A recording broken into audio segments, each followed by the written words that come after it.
안녕하십니까. 로포커스 신세아입니다. 이번 주엔 얼마 전에 끝난 국정감사와 관련한 얘기를 한번 해보려고 하는데요.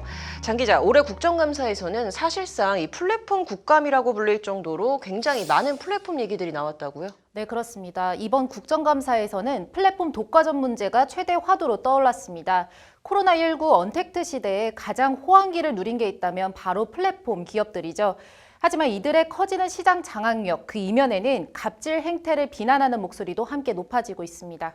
네, 이게 불과 얼마 전까지 혁신의 아이콘으로 불리던 이들이 어쩌다가 이렇게 탐욕의 상징으로 이렇게 전락을 하게 된 걸까요? 네, 그 중심에는 과다한 수수료, 그리고 골목 상권 영역 침범 등 여러 문제들이 얽혀 있습니다. 올해 가장 핫한 이슈인 만큼 법률 방송에서도 이번에 플랫폼 기업들의 행태에 어떤 문제가 있다는 건지 각계각층의 목소리를 직접 들어봤습니다. 영상으로 확인해 보시겠습니다. 지난달 26일 변호사와 의사, 세무사, 택시 운전기사 등 전문직 단체 대표들이 한자리에 모여 플랫폼을 향한 성토장을 펼쳤습니다. 4명의 우리 조합원 분들이 분신을 하고 그중에 3분이 돌아가시고 1분이 목을 매달아 돌아가셨는데 새로운 신산업인 플랫폼 업체를 기존의 구산업이 막아서고 있다. 그게 거의 모든 언론들의 논조였고 그래서 저희가 언론의 지지를 받지 않는 상황에서 목숨을 걸고 억지를 부리는 단체가 돼서 정말 외로운 싸움을 벌여왔었습니다. 택시업계는 먼저 카카오티에 대해 콜 몰아주기를 통한 불공정 경쟁을 한다며 고발하며 포문을 열었습니다. 승객이 카카오티로 택시를 부르면 가까이에 있는 일반 택시가 아닌 멀리 떨어져 있는 카카오 가맹 택시가 먼저 배차된다는 의혹입니다. 서울시가 카카오 택시와 일반 택시의 운송 수입금을 조사한 결과 수입 양극화가 벌어지고 있는 것으로 나타났습니다. 운송 수입금 300에서 400만 원 사이는 두 택시의 비율이 비슷하지만 400만 원 이상에서 카카오 택시가 전체의 37.4%, 일반 택시는 16.5%를 차지하고 있어 그 차이를 극명히 보여주고 있습니다. 하지만 300만 원 이하를 보면 카카오 택시가 전체의 32.3%, 일반 택시는 51.4%로 나타났습니다. 이렇게 수입 차이가 도드라지다 보니 일반 택시 기사들은 점점 카카오에 의존하는 이른바 종속 관계로 이어질 수밖에 없다고 택시업계는 주장합니다. 모든 이 콜에 대한 시스템을 독점하고 있는 카카오가 유도하고 있는 거죠. 카카오가 양질의 콜을 자기들한테 가맹된 수수료를 내는 일부 가맹 택시한테 몰아주는 행위 때문에 실질적으로 보이지 않는 승차 거부가 일어나고 있습니다. 이거는 승객들이 모르는 거죠. 콜을 불렀는데 차가 없어서 배차가 안 되나 보다 하는 게. 이에 대해 카카오 모빌리티 측은 카카오티 블루에만 인위적 배차가 이루어지면 오히려 가까운 거리에 있는 일반 택시가 아닌 더 멀리 있는 차량이 승객에게 배정될 확률이 높아진다며 결과적으로 승객과 기사 모두의 만족도를 떨어뜨린다. 플랫폼의 가치를 저하시키는 행위를 할 이유가 없다고 맞서왔습니다. 그런 와중에 카카오 택시는 지난 3월 택시 기사들을 상대로 월 9만 9천 원의 유료 멤버십 서비스도 내놨습니다. 그러나 시장 지배적 지위를 남용했다는 업계 비판이 거세졌고 이에 카카오 택시는 부랴부랴 멤버십 이용료를 3만 9천 원으로 낮췄습니다. 왜 3만 9천 원을 받습니까? 좀 더 많은 요금을 저희가 절반 이하로 줄여. 택시 호출 서비스 이제까지 무료로 운영하고 그래서 90% 시장 점유율을 장악해가지고 압도적인 지배사업자가 되니까 경쟁자가 사라지니까 이제는 다양한 수수료 체계 만들어가지고 약탈하는 거 아니에요. 시장 점유율 90%에 이르는 카카오 택시가 독점적 지위를 확보한 뒤 불공정 행위를 하고 있다는 비판이 끊임없이 나오는 이유입니다. 플랫폼 업체가 독점을 강화시켜서 전체 산업을 다 종속화시키고 결국에는 자신들의 수익을 극대화할 수 있는 방안을 향해서 쫓아가고 있는데 플랫폼 기업의 소위 독점화 경향의 출발점은 네트워크 효과로 이는 어떤 상품의 수요가 형성되면 다른 사람들의 수요에 영향을 미치는 현상을 말합니다. 네트워크 효과로 플랫폼의 덩치가 커지면 이용자는 기하급수적으로 증가하고 그렇게 독점적 구조를 형성해가는 것이 그동안 플랫폼 공용 기업들이 보여준 속성입니다. 플랫폼 사업자들이 자기네들이 판을 깔아놓고 다수의 사람을 초청해서 다수의 사람에게 공급하는 구조다 보니까 가격 경쟁에 따른 여러 가지 문제도 많이 발생하고 있습니다. 택시업계를 지켜본 변호사와 의사, 금융업계 등 다른 전문직 종사자들 역시 플랫폼의 등장을 두려워하는 이유가 바로 여기에 있다고 말합니다. 변호사들은 변호사 소개 플랫폼 로톡을 변호사 광고는 그렇게 할 수가 없습니다. 모두 조그맣게 크기도 정해져 있고 글자도 정해져 있고 노출할 수 있는 정보도 정해져 있고 이 모든 것이 심사의 대상이 됩니다. 왜냐하면 변호사는 상인이 아니기 때문에 변호사 업무에 있어서는 그 광고가 제한되어 왔던 것. 의사들은 의료 정보 플랫폼 강남언니와 바비톡을 의료기관 간 과다한 가격 경쟁이 유발되게 됩니다. 일단 저기서 낮은 가격, 그 다음에 일단 가격을 높이 제시해주고 나서 할인율을 갖다 높이는 걸 강조해주는 그런 것들. 그 다음에 아무래도 이 박리 다매식으로 이걸 운영을 하다 보니까 의료 서비스의 전반적인 질은 저하가 되게 돼 있고. 세무사들은 세금 환급 플랫폼 3.3을 향해 날을 세웠습니다. 못 받았던 운영치 세금을 모두 받아들입니다. 이런 식의 광고를 해서 이 중간에 세무대인 이 자격이 없는 그 회사가 이 부분들을 지금 하고 있는 상황이 지금 지속되고 있습니다. 이들은 플랫폼이 혁신이라는 미명 아래 각종 규제와 법망을 우회해 시장을 잠탈하고 있다며 견고한 연대를 형성해 정당한 노동의 가치와 권리를 스스로 지켜나가겠다고 목소리를 높였습니다. 혁신이라는 미명 아래 각종 규제와 법망을 우회하여 시장을 잠탈하는 방식으로 독점적인 지배력을 확보하고 자본에 의한 완전한 산업 지배를 꿈꾸며 구성사업자와 노동자, 소비자에 대한 수탈을 기반으로 불로소득을 추구하고 있을 뿐이다. 법률방송 장한지입니다. 네, 택시업계를 멀리서 본 전문직역 종사자들이 플랫폼의 종속화를 우려하고 있는 모습 앞서 살펴봤죠. 네, 그렇습니다. 혁신이라고 해서 규제를 풀어줬는데 그리고 자유를 허락해줬는데 결국 시장에 돌아오는 건 독점과 갑질이라는 비판이 나오고 있는 겁니다. 택시업계를 본 전문직 종사자들은 이 온라인 플랫폼 사기업이 시장을 독점한 뒤에 자신들을 좌지우지하는 거 아닌가 이런 우려를 하고 있는 건데요. 심상정 정의당 의원이 이번에 국감에서 류궁선 카카오 모빌리티 대표를 상대로 한 말을 직접 들어보시죠. 4차 산업혁명이 무슨 장밋빛 미래를 가져올 것처럼 이야기했어요. 그래서 IT 플랫폼 사업에 대한 규제 풀고 예외 특혜 다 인정해주고 테두리를 넘어서서 거대 기업으로 좀 성장했잖아요. 그런데 지금 하고 있는 일이 뭐예요? 예? 플랫폼 넘어서 문어발 확장으로 독과점 추구하고 골목 시장을 혁신적으로 잠식하고 알고리즘 앞세워서 노동 착취하고. 네, 근데 이게 플랫폼 기업들 입장에서는 좀 억울할 수도 있을 것 같아요. 편리성이나 간편함이라고 하는 이 플랫폼의 이점들도 무시할 수는 없지 않습니까? 네, 그렇습니다. 그래서 어제 코리아 스타트업 포럼에서 리걸테크와 법 정책의 과제라는 제목의 심포지엄이 열렸는데요. 현장에서 지원림 고려대 로스쿨 교수는 법의 역할이 인간의 삶의 질을 높여주는 방향으로 설계돼야 한다고 주장했습니다. 직접 들어보시죠. 외견성으로 일품적으로 되어 있지만은 나아가서는 전통과 혁신, 경쟁과 규제라고 하는 그런 가치사회에서의 충돌 같은 것도 충돌의 의미도 갖고 있는 것입니다. 그래서 여기서 다시 한번 고려해봐야 생각하게 되는데 기술의 발전이 인간의 삶의 질과 양을 높일 수 있도록 하는 그런 규칙을 정립하는 것이 도대체 법학에 주어진 과제라고 그렇게 생각을 합니다. 최성진 코리아 스타트업 포럼 대표는 기술은 하루가 다르게 빠르게 발전하고 있는데 이 법과 제도가 그 속도를 따라가지 못한다고 지적했습니다. 직접 들어보시죠. 스타트업들이 당연히 법을 지키면서 사업을 하려고 하는데요. 마음상이 어떤 것이 합법이냐에 대해서 계속 논란이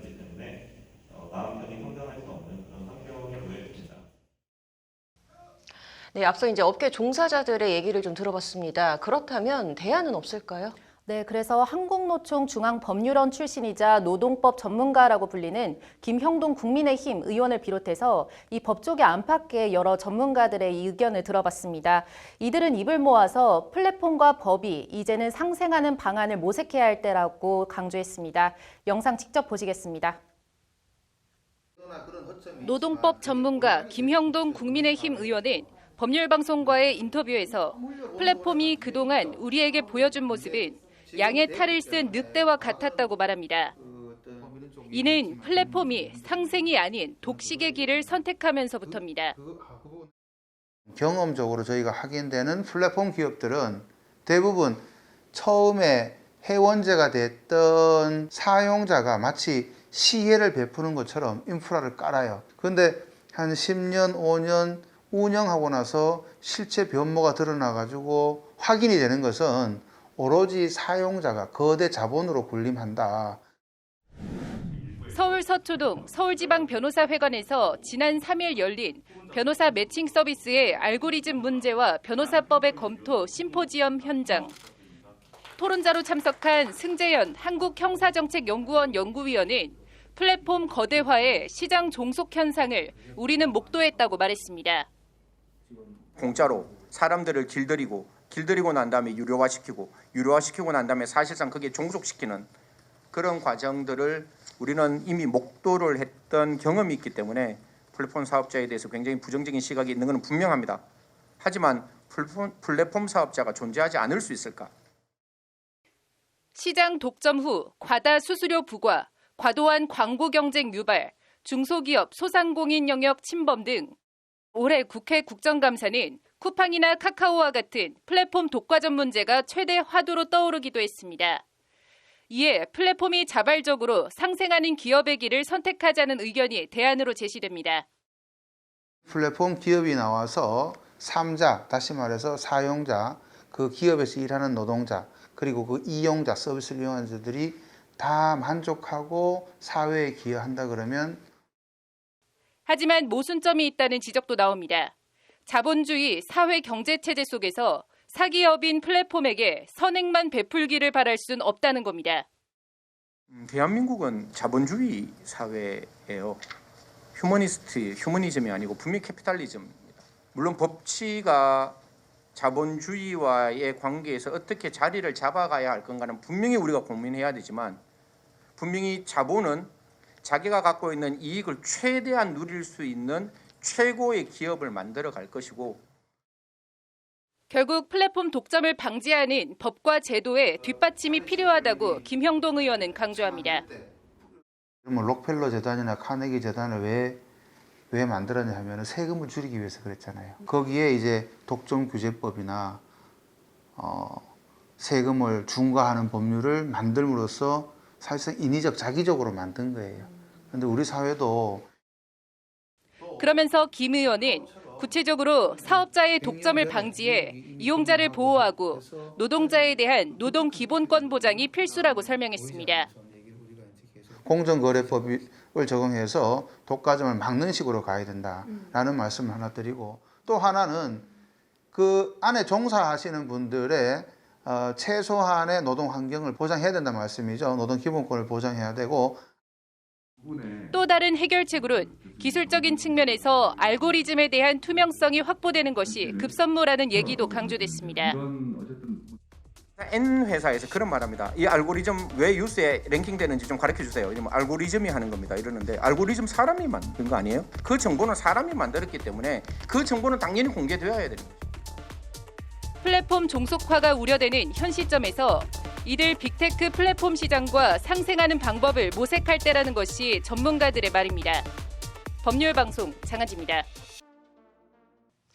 우리 사회에서 노동이라는 것은 경제의 사회적 기반을 이루는 핵심 요소이다 보니 대한민국의 국민 거의 모두가 근로자로서 일을 하고 있죠. 하지만 직장 내 괴롭힘, 회사의 갑질 등으로 노동자로서 권리를 제대로 보호받지 못하는 경우도 있고 나아가선 내 휴가가 몇 개 있는지, 최저임금은 얼마인지 등 기본적인 것들을 헷갈려 하는 경우도 비일비재합니다. 이렇게 당연하게 알고 있어야 할 법하지만 사실 잘 모르고 있던 것들, 우리가 일하면서 챙겨야 할 관련 꿀팁들을 알려주는 친절한 유튜버가 있어 법률방송 로앤피플 코너에서 소개해드리려고 하는데요. 임노맴 권놈 노동법의 정석TV 채널을 운영하는 임청아 권태영 노무사를 김혜인 기자가 직접 만나고 왔습니다. 저희가 지지난 영상에서 대체 공휴일 날에 내 월급 계산을 어떻게 할 것인가와 관련해서 한번 영상을 찍어봤어요. 그런데 오늘은 이 대체 공휴일 날에 쉬고 내 연차를 차감하겠다 이런 사업장이 있다라고 하는데요. 과연 그것이 법적으로 가능한 것인가와 관련해서 한번 다뤄보도록 하겠습니다. 약 5만 명의 구독자를 거느리고 있는 유튜브 임놈 권놈 노동법의 정석 TV입니다.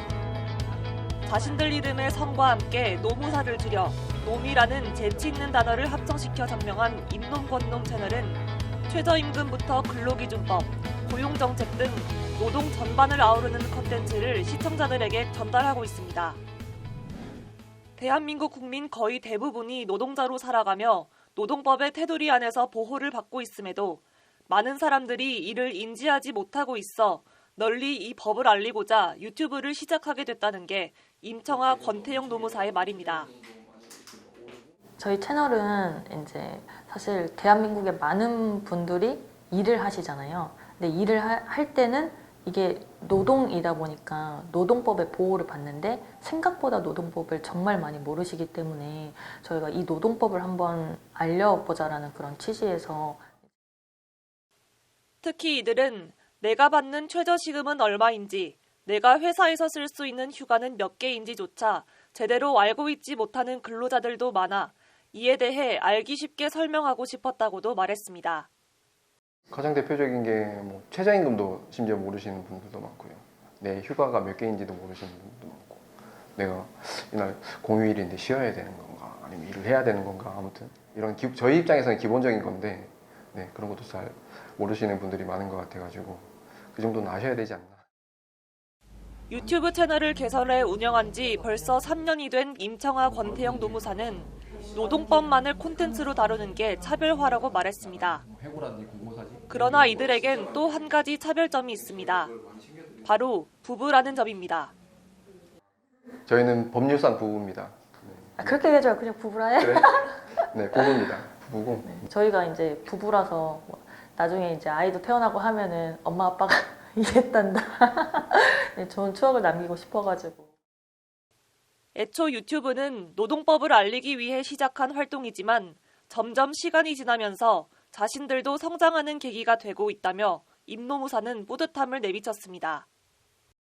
만약에 노무사 일만 한다라고 하면은 이제 현업에 치여서 요새 세상이 어떻게 돌아가는지 잘 모를 수가 있는데 저희가 이제 유튜브를 하다 보니까 시사성 있거나 이제 좀 시의적인 거는 구독자분들한테 다 알려야 된다라는 뭔가의 의무가 생겼어요.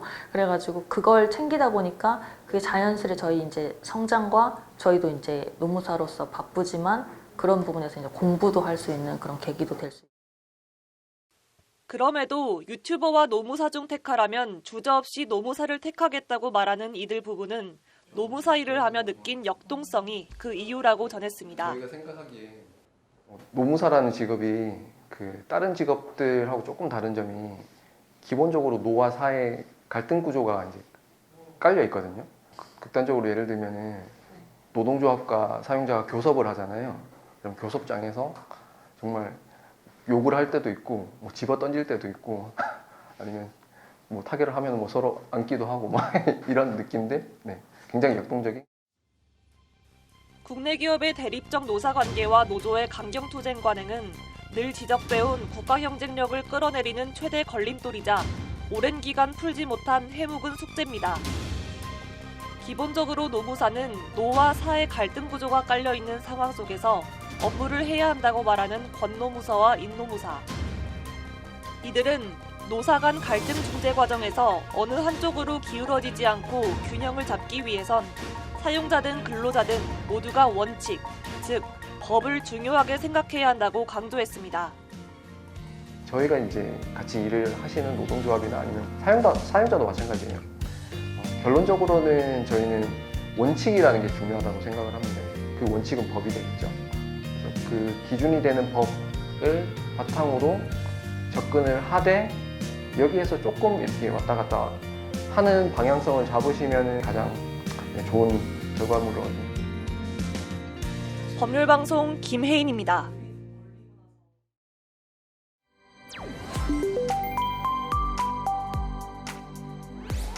수습기간 지나고 본체용 여부가 결정이 되잖아요. 본체용 거부, 그러니까 나가라 그냥 라고 하면은 나가야 된다 무조건. 제가 알기로는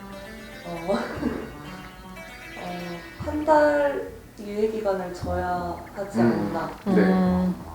역시나 유예기간만 주면 주면은 된다.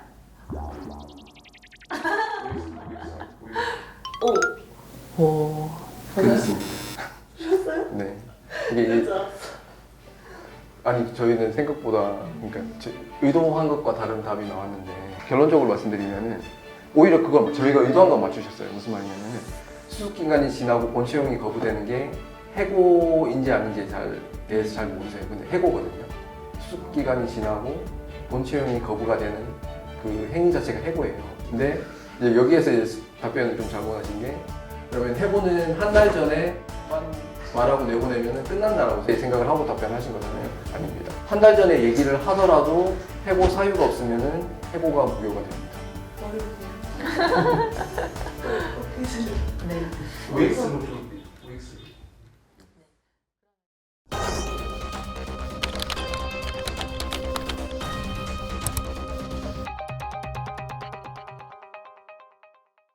이번 주 핫클릭 코너에선 PD 수첩과 사라진 배우 윤정희 얘기 해보겠습니다.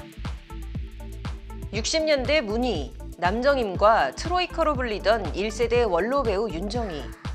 한때 최고의 전성기를 누리던 영화배우 윤 씨를 둘러싼 이른바 방치 의혹이 불거진 건 올해 2월입니다. 지난 2월 5일 윤 씨의 형제자매들이 외부와 단절된 채 하루하루 쓰러져가는 영화배우 땡땡땡을 구해주세요라는 제목으로 청와대 국민청원을 올리며 윤정희의 프랑스 방치설 논란이 시작된 겁니다. 이들은 남편 백건우와 딸 백진희 씨가 2017년부터 알츠하이머 투병 생활을 하던 윤정희를 돌보지 않고 있는 데다 연락조차 하지 못하게 방해하고 있다는 주장을 했습니다. 형제들과의 소통은 아주 어렵고 외부와 단절이 된 채 거의 독방 감옥 생활을 하고 있다며 딸에게 형제들이 자유롭게 전화와 방문을 할 수 있도록 수차례 요청했지만 감옥의 죄수를 면회하듯이 횟수와 시간을 정해줬다는 게 형제자매들이 호소한 청원 내용입니다. 그러면서 이들은 청원 나흘 뒤인 같은 날 9일 입장문을 통해 남편으로서 아내 윤정희를 진심으로 보호하려는 마음을 포기한 것으로 판단된다며 남편 대신 딸 진희 씨가 윤정희에 대한 후견인 지정 신청을 진행한 것에 대해서도 비난의 목소리를 높였습니다. 한마디로 가장 가까운 자리에서 윤 씨를 보호해야 할 남편과 딸이 윤 씨의 인권을 유린하고 기본권을 침해하고 있다는 겁니다. 원조 톱스타와 세계적인 피아니스트 부부에 대한 이런 불미스러운 논란은 MBC PD수첩의 보도로 파장이 더욱 커졌고 이는 그동안 이렇다 할 입장을 내놓지 않았던 백 씨를 공식 석상으로 불러냈습니다. 의혹이 불거진 뒤 처음으로 공식 기자회견을 연 백 씨는 MBC PD수첩 방송 내용이 허위라고 주장했습니다. 현재 배우 윤정희는 매일매일 평화롭게 자신의 꿈속에서 살고 있습니다. 윤정희의 삶을 힘들게 하는 이들은 윤정희의 건강 상태를 받아들이지 않고 있는 그리고 치매라는 질병에 대한 이해가 부족한 형제 자매뿐입니다. 거짓과 진실은 항시 공존합니다. 거짓과 진실 중 무엇을 택하느냐는 우리 모두의 권한이며 책임입니다. 백 씨의 법률 대리인인 정성복 변호사도 기자회견에 동행해 동생들의 허위 주장에 매몰돼 사실을 확인하지 않거나 악의적으로 편집해 방송했다며 PD수첩 보도를 맹비난했습니다. 세계적인 피아니스트인 백건우 선생님은 국가적인 문화 자산으로서 우리 모두가 보호해야 할 대상입니다. 그런데 이번에 MBC PD수첩에서 보여준 바는 전혀 그와 반대였습니다. PD수첩은 윤정희 여사 동생들의 허위 주장에 매몰되어 사실을 확인하지 않거나 간과하거나 또 악의적으로 편집하여 방영함으로써 백권우 선생님과 딸 백진희를 어이없게 매도하였습니다. 그러면서 백 씨 측은 윤정희 방치 의혹에 발단은 윤 씨의 동생들이 연주료 21억 원을 빼돌리면서 시작됐다고 맞섰습니다. 정 변호사에 따르면 백 씨는 1980년부터 한국에서 받는 연주료 관리를 윤 씨의 첫째 동생 손미애 씨에게 맡겼고 2019년에서야 통장의 잔액이 손 씨에게 전달받은 것보다 훨씬 적다는 것을 알게 됐습니다. 계좌 내역 확인이 가능했던 2003년부터 최소 21억 원이 사라졌다는 게 백 씨 측 주장입니다. 선생님께서 국내에서 받으신 연주료는 백권우 선생님 통장에만 넣었던 게 아니고 윤정희 선생님 통장에도 넣었었는데 그것도 이제 손미애 씨가 관리를 했었는데 아직도 윤정희 선생님 통장은 어떻게 얼마나 들어있었고 그게 그중에서도 얼마나 사라졌는지를 확인을 못하고 있습니다. 그나마 제가 확인할 수 있는 최소 금액이 아닌가. 이에 백 씨 측은 손미애 씨를 상대로 영등포 경찰서에 특정범죄 가중처벌과 횡령죄로 고소했으며 윤 씨 동생들이 여러 경로로 백 씨를 명예훼손한 것에 대해서도 고소를 검토 중임을 밝혔습니다. 아울러 PD수첩 상대로는 언론중재위원회의 정정보도 청구와 함께 11억 원의 손해배상 청구 조정도 신청했습니다. 윤정희 씨의 형제자매들과 남편 백건우 씨의 진실공방. 과연 사라진 것은 배우 윤정희 씨일까요? 21억일까요? 만약 백 씨 측 주장대로 PD수첩이 왜곡 보도를 한 것이라면 하루빨리 정정보도와 함께 그에 따른 책임을 지는 것이 도리일 겁니다. 그러나 만약 방치 의혹이 사실로 드러난다면 이는 성년후견 제도를 악용한 사례로 기억될 것입니다. 올해로 시행된 지 8년째를 맞이한 성년후견 제도. 질병이나 고령으로 판단력이 흐려진 이들을 대신해 후견인이 재산관리나 치료를 돕는 게 제도의 목적입니다. 하지만 본질을 벗어나 가족 간 재산 분쟁으로 이어지는 등의 부작용이 많이 발생하고 있다고 하는데요. 앞으로 저출산 고령화 시대가 가속화되면 이런 우려스러운 상황이 급증할 것이란 전망도 나오는데 제도 보완을 위한 개선책이 나와야 한다는 지적의 목소리가 나오는 이유입니다. 이번 주 핫클릭 여기까지입니다.